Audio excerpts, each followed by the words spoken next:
मिलना बंद हो चुका है। ये डिविडेंड था 1992 तक आया, 98 पे पीक पे पहुंचा, जबकि बीजेपी को 25.6% वोट मिले। उसके बाद से लगातार बीजेपी का सपोर्ट बेस गिर के पिछले इलेक्शन में 2009 में 18.5 पे आ गया। 114 सीटें 182 से नीचे गिर मैं सीटों का मैं तो सीधे सपोर्ट बेस की बात कर रहा हूं, कितने लोगों ने वोट दिया। 18.5 पे आ गया है। कॉन्शियसनेस बदल रही है, युवाओं की इच्छा महत्वाकांक्षा बदल रही है। वो जॉब चाहते हैं, वो सड़कें चाहते हैं, स्वास्थ्य चाहते हैं। उनको इससे मतलब नहीं है कि आप मंदिर कहां बनवा रहे हैं, कहां नहीं बनवा रहे हैं। जो लेकिन आपके बगल में संत बैठे ही तो मंदिर चाहते हैं। संत जी तो चाहेंगे, सभी संत चाहते हैं, हम चाहेंगे, संत क्यों नहीं चाहेंगे? अब मैं आपको बगल में बैठे क्या है, सब मैं आपको कुछ आंकड़े बता दूं किस तरह से भारतीय पूरे विश्व के सनातन धर्मी चाहते हैं कि बीजेपी को रिजेक्ट किया है। पूरे विश्व के खिलाफ। सिंह साहब बोलिए ना। जी हाँ, मैं आपको आंकड़े दे दूं। 2009 में इस देश में इलेक्टर, जिसको मतदान का अधिकार होता है उसे इलेक्टर कहते हैं, जो मतदान पे जाते हैं उसे वोटर कहते हैं। 71 करोड़ इलेक्टर थे, जिसमें 56 करोड़ हिंदू इलेक्टर थे। मतदान पे गए 40 करोड़ लोग, जिसमें कि 32 करोड़ हिंदुओं ने वोट दिया। बीजेपी को वोट मिले 8 करोड़ से कम। इसका मतलब है कि 56 करोड़ में सिर्फ 8 करोड़ ने बीजेपी को वोट दिया। 7 जो मताधिकार प्राप्त कह रहे हैं, इसीलिए तो राम मंदिर सबसे पीछे चला गया उनकी प्राथमिकता में। अब इसलिए नरेंद्र मोदी कभी भी ये नहीं कहते, एक डेवलपमेंट प्लान पे नरेंद्र मोदी लगातार चल रहे हैं। तो क्या ये इसको शामिल करना मजबूरी थी? ये एक मजबूरी थी, और बीजेपी का एक वर्ग है जो हार्ड लाइनर है, उनके दबाव की वजह से ये मजबूरी। मैं फहीम साहब आपके पास आऊंगा, इससे पहले मैं जनता से समझना चाहता हूं उनके लिए क्या जरूरी है। इस देश का युवा अगर 35-20 से कम उम्र का 80 करोड़ से ज्यादा है, उसका सपना क्या है, उसकी कल्पना क्या है, वो कैसे देखता है एक भारत और श्रेष्ठ भारत को, जिसका नारा आज बीजेपी ने अपने मैनिफेस्टो में दिया है। मित्र, आप मुझे बताइए, इस देश में एक भारत श्रेष्ठ कैसे बन सकता है? राम मंदिर बना के या बुनियादी सुविधाएं आम जनता को देकर? आज के युवाओं को सबसे पहले रोजगार की आवश्यकता है, और इस तरह के राम मंदिर जैसे मुद्दों को उठा करके हम युवाओं के अंदर एक न कहीं जो जोश उमड़ रहा है कि मोदी के आने से लोगों को लग रहा है कि ये गुजरात मॉडल तरीके वो लोगों को रोजगार उपलब्ध कराएंगे, तो ये कहीं ना कहीं बहुत पीछे चला जाएगा। और इन सब मुद्दों से ये अपने आप को भटका रहे हैं, और कहीं ना कहीं ये देश के लिए बहुत घातक सिद्ध होगा। मित्र, आप मुझे बताइए, रोजगार जरूरी है या राम मंदिर का मुद्दा जरूरी है? मैं एक बात पूछना चाहूंगा जी। जो भी चाहते हैं कि राम मंदिर बने, उनसे जरा पूछिए कि मंदिर बनने से या मस्जिद बनने से देश का ग्रोथ रेट कैसे बढ़ता है। चलिए, आप मुझे बताइए, क्या ये जरूरी है कि आपके लिए क्या मुद्दा जरूरी है? मेरे लिए ये मुद्दा ज्यादा जरूरी है कि पूरा वर्ल्ड हमें देखता है कि हमारे यहाँ पॉलिटिक्स ऐसी चल रही है। अगर जाति धर्म समुदाय को लेके पॉलिटिक्स चल रही है तो कितनी गंदी छवि हमारी पूरे देश में फैल रही है। मैं कुछ और मित्रों से जानना चाहूंगा। मित्र, आप मुझे बताइए, आप क्या मानते हैं, कौन सा मुद्दा आपके लिए जरूरी है? सर, सबसे बड़ा मुद्दा है डेवलपमेंट का, और जो क्या कहते हैं नौजवान उनको रोजगार देने का। तो हमारे जो महात्मन बैठे हैं वो तो कह रहे राम मंदिर बनना चाहिए। नहीं, हमने विकास का बनाना नहीं किया। मंदिर भी चाहिए, विकास भी चाहिए, हमें जीवन भी सुधारना है। सर देखिए, कैसे कह सकते हैं आप? देखिए, सुनिए, राम मंदिर से या मस्जिद बनाने से हम लोग कोई सरोकार है, हम लोग का सरोकार है, आस्था भी चाहिए भाई, वो भी जरूरी है। यहाँ पर युवा बोलिए ना। ये झगड़ा वाली बात है, राम बन के उठाने और बाबरी मत करो, बिल्कुल गलत बात है जो। चलिए, आप मुझे बताइए। हमें विकास चाहिए, ना हमें मंदिर चाहिए, ना हमें मस्जिद चाहिए, हमें विकास। चलिए, विकास चाहिए। मैं इसलिए कह रहा हूँ, आप दो रमेश जी, रमेश जी, आप एक तो आप विषय टकरा रहे हैं। आप देखो, रोजगार किसी को मिलना चाहिए। ये बताओ, रोजगार किसी को मिल जाए, धन किसी को धनवान करोड़पति बना दो, और उसके अंदर संस्कार ही न हो, क्या करेगा? संस्कार मंदिर से आता है। हाँ, मंदिर से आता है। मस्जिद गुरुद्वारे से संस्कार आता है। अगर नहीं आता तो बीच में विद्यालय में नहीं आता, घर नहीं मिलेंगे। आपकी बात को आगे बढ़ाते हुए संस्कार वही मिलेंगे जहाँ संस्कार के केंद्र हैं। मुझे ये बता दिया जाए कि मेरे घर के पास कितनी मंदिर, कितनी मस्जिद है, कितने लोग वहां जाते हैं। आप एक आकलन देखिए, पूरा मंदिर और मस्जिद की लगातार संख्या घट रही है। लोगों में आस्था का जो एक आडंबर है वो अब जो है आडंबर ही रह गया। आस्था और मंदिर हो, केंद्र है, दिखावा नहीं है, नाटक नहीं है, मंदिर और मस्जिद को कितना आबाद कर रहे हैं जो हमारे घरों के पास। देखिए, हम बात करते हैं उस मंदिर जहां पे हम कभी नहीं पहुंच पाएंगे।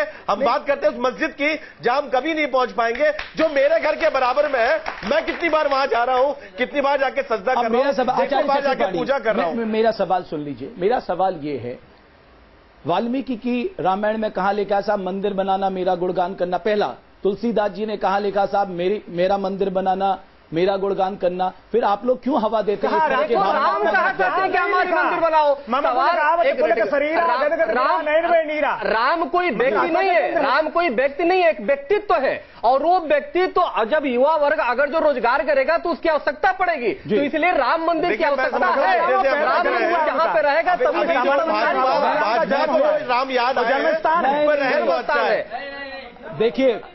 देखिए महामंडलेश्वर जी, नहीं विद्यालय भी जरूरी है, विद्यालय भी जरूरी है, राम याद है। देखिए महामंडलेश्वर जी, नहीं विद्यालय भी जरूरी है, विद्यालय भी जरूरी है, रोजगार भी जरूरी है, मंदिर भी जरूरी है, विद्यालय भी जरूरी है। महामंडलेश्वर जी, आप यहाँ बैठे युवाओं को उद्वेलित कर रहे हैं, शिक्षा और दीक्षा, आप लोग यहाँ बैठे युवाओं को उद्वेलित कर रहे हैं मस्जिद में। महामंडलेश्वर जी, मैं सिर्फ इतना कहना चाहता हूँ मित्रों, मैं सिर्फ इतना कहना चाहता हूं, आप लोग यहाँ बैठे युवाओं को उद्वेलित कर रहे हैं। जरूर आप भटका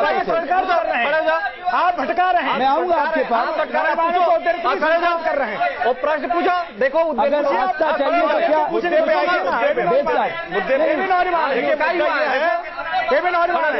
राम मंदिर क्या आपकी समस्या का समाधान है? भाजपा मंदिर भी चाहिए, विद्यालय भी चाहिए। अरे आओ आगे आगे बजाते रहेंगे। चलिए आगे मैं आपके पास आता हूँ, बैठिए ना, वहीं बैठिए, मैं वहीं आ रहा हूँ, आप वहीं बैठिए, बताइए ना। सभी चाहिए, सुविधा भी चाहिए और वहीं बैठिए, मैं वहीं आ रहा हूँ। बीजेपी के मैनिफेस्टो में संविधान के अंदर दायरे के अंदर रह के मंदिर बनाने की बात करिए। ये तो नहीं बोला है कि हमारा जहाँ दिल करेगा वहाँ मंदिर बनाएंगे। जहाँ पे सुप्रीम कोर्ट पूछ तो लीजिए कब तक बनाएंगे? जब आस्था का सवाल है, जब भारत की जितने भी 125 करोड़ की आबादी एक साथ उठ के चलेगी, उसी दिन वहाँ पे राम मंदिर का निर्माण होकर रहेगा। चलिए आप मुझे बताइए क्या आप कहना चाह रहे हैं? बताइए स्कूल जगह जगह क्यों बनाए जाते हैं? पढ़ाने के लिए ना, मना क्यों नहीं करते? जब राम मंदिर का मुद्दा उठा रहे क्यों बना जाए? क्योंकि वहाँ से शिक्षा मिलती है। आप ये कहिए ना, ज्यादा स्कूल बनाइए, ज्यादा यूनिवर्सिटी बनाइए, ज्यादा IIT बनाइए, ज्यादा IIM बनाइए। वहाँ भी तो आप शिक्षा देते हैं, शिष्टाचार देते हैं। मंदिर में तो शिष्टाचार मिलेगा। जाने के बाद बाबा को सम्मान करते हैं, भगवान के प्रति सम्मान करते हैं। बीजेपी से पूछ तो लीजिए, कोई तारीख तय की है? अरे आपने बीजेपी का नाम लिया, क्यों उन्होंने लिया? दूसरी पार्टी ने तो कोशिश ही नहीं करे बनाने के लिए। उनसे आप क्यों नहीं पूछते कि वो कब बनाएंगे? चलिए मतलब आप मुझे बताइए, बैठिए ना, बैठिए बच्चों, बोलिए। मैं एक चीज पूछना चाहता हूँ कि एक और ये भगवान राम का जन्म हुआ है वहाँ। बोलिए ना, आप बोलते रहिए, रुकिए। साधु जी कह रहे हैं कि संस्कार आती है हमारे मंदिर से, और एक और अमित शाह हमें बदला लेने के लिए सिखा रहे हैं, तो इसको ये किस रूप में लेते हैं? और एक चीज और, एक और महिला सशक्तिकरण के लिए सिविल कोड लाते हैं, और दूसरी तरफ दामिनी जैसा प्रकरण पे इनके पार्टी का कोई भी स्टैंड नहीं होता है। इसके बारे में इनका क्या कहना है? चलिए मित्र, आपकी आस्था से जी बोलिए। विकास होना, एक मिनट थोड़ी देर तक, विकास होना चाहिए, जो हमें विकास देगा, सब कुछ सुरक्षा, शिक्षा और आदमियों कारोबार चाहिए, सब कुछ चाहिए। जो नहीं तो नहीं मिलेगा तो हम छीनेंगे। अरे जहाँ पे राम है वही राम राज्य है। मैं आप सब लोगों की भावनाओं को समझता हूँ। आप लोगों के पास चलाए मोदी तो विकास की बात कर रहे थे। मैं ये कह रहा था, भाजपा बताइए, आज का मुद्दा यह है कि भाजपा को फिर राम याद आए।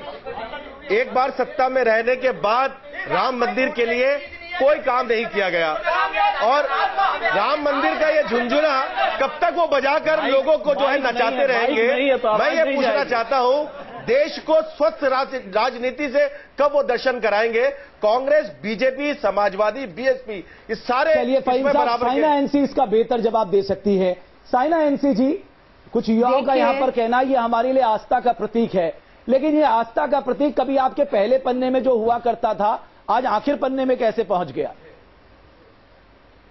देखिए, आप बिल्कुल गलत बोल रहे हैं। संविधान के तहत जरूर मंदिर बनेगा, लेकिन जो हम जिक्र नहीं करते हैं तो आप कहते हैं कि आप तो भूल गए हैं।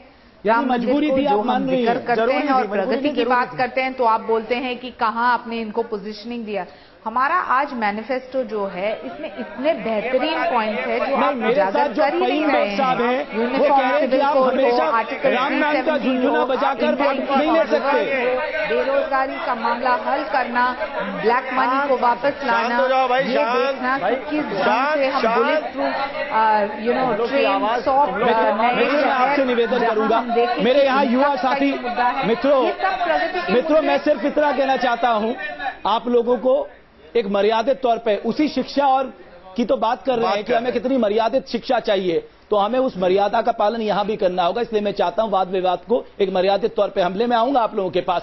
साइना एनसी जी, मेरे साथ फहीम बेग साहब, आप कह रहे थे कि राम नाम का इस्तेमाल किया जा रहा है, लेकिन इन लोगों की आस्था विश्वास, हिंदुओं की आस्था और विश्वास का प्रतीक है राम मंदिर। आस्था होनी चाहिए, मगर ऐसी आस्था से जहां पर देश को बांटने की बात आ जाए, देश में विघटनकारी शक्तियों को बल मिलने लगे, मैं समझता हूं ऐसी आस्था में न भगवान, न अल्लाह, न ईश्वर कोई इजाजत नहीं देगा जहां लोगों के सरों की बाजी लगाई जाए, लोगों को कत्ल किया जाए। मंदिर, मैं आपसे रमेश जी एक बात कहना चाहता हूं, ये राम जन्मभूमि बाबरी मस्जिद कितने लोगों की बलि ले चुका है, आपने आज तक आंकलन किया है? हजारों करोड़ों लोग इसकी बलि चढ़ चुके हैं। क्या ऐसी मंदिर, क्या ऐसी मस्जिद कितने लोगों को संदेश दे पाएगा अमन को, शांति का? देखो इसलिए देखो ऐसा है, वहां बलि इसलिए नहीं चढ़ी, देखो बलि इसलिए चढ़ी कि राम मंदिर अब तक नहीं बन पाया। अगर जहां पे राम है वहीं पे राम राज्य है, और जहां राम राज्य है वहीं नौकरी मिलेगा, वहीं महिलाओं को सम्मान मिलेगा। तो इसलिए जरूरी है कि राम राज्य लाने, इसलिए जरूरी है कि राम राज्य की स्थापना के लिए भगवान का भव्य मंदिर, राम मंदिर का निर्माण हो। अगर राम मंदिर बनने से राम राज्य की व्यवस्था हो जाएगी, ये आपके मुखार बिंदु से अच्छा नहीं लग रहा है। किसके मुंह से चलेगा? मैं एक शेर से अपनी बात पूरी करना चाहूंगा। राम मर्यादा का प्रतीक है। एक मिनट, न मस्जिद की बात कर, न शिवालयों की बात कर, न मस्जिद की बात कर, न शिवालों की बात कर, लोग हैं भूखे, तू निवालों की बात कर। चलिए, मैं एनके सिंह साहब आपके पास आऊंगा और मैं समझना चाहूंगा, एनके सिंह साहब बेहतर समझा सकते हैं इस देश में इस तरह के मुद्दों की प्रासंगिकता कितनी रह गई है। सिर्फ राजनीतिक दल अपने फायदे के लिए इस तरह का मुद्दों का इस्तेमाल करते हैं। कुछ पलों के यहाँ पर रुक रहे हैं, जन लौट रहे हैं, ये चर्चा लगातार जारी है।